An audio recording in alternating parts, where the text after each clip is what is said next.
Okay, so here's a Leetcode problem called closest prime numbers in range. It's a medium difficulty problem, and it can be a bit tricky, so let's walk through it carefully. Here's a solution using the Sieve of Eratosthenes. First, we have a helper function called Sieve. This function takes an integer n and generates all prime numbers up to n. It does this by creating a Boolean list called is_prime, initially assuming all numbers are prime. Then, it iterates from 2 up to the square root of n. If a number p is prime, it marks all multiples of p as not prime. Finally, it adds the numbers marked as prime in the specified range to the primes list, which it returns. Back in the main function, closest primes, we call sieve to get all primes within our right boundary.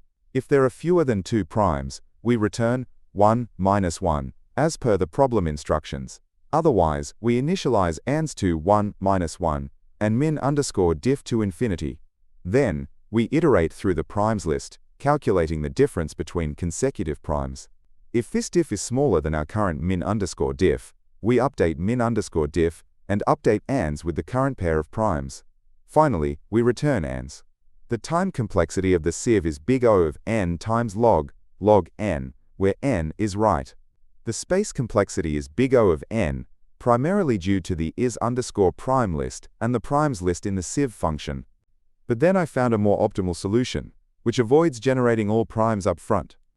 Here, we define a helper function is_prime that checks if a single number is prime by iterating up to its square root. In the main function, we initialize our ans, min_diff, and previous_prime variables. Previous_prime keeps track of the previously found prime number. We iterate through the numbers from left to right. If a number is prime, checked using our helper function, and we've already found a previous prime, previous_prime is not -1, we calculate the difference. If it's smaller than our current minimum difference, we update min_diff and ans.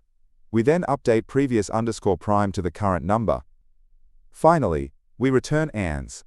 The time complexity here, in the worst case where all numbers are prime, is big O of right minus left multiplied by the square root of right. The space complexity is big O of 1, because we're only storing a few variables. That's it for this problem. If you found this helpful, please like, subscribe, and comment below with any other problems you'd like to see in this series. And if you'd like to help me continue making these videos, you can donate at buymeaboba.com. The link is in the description. Thanks for watching.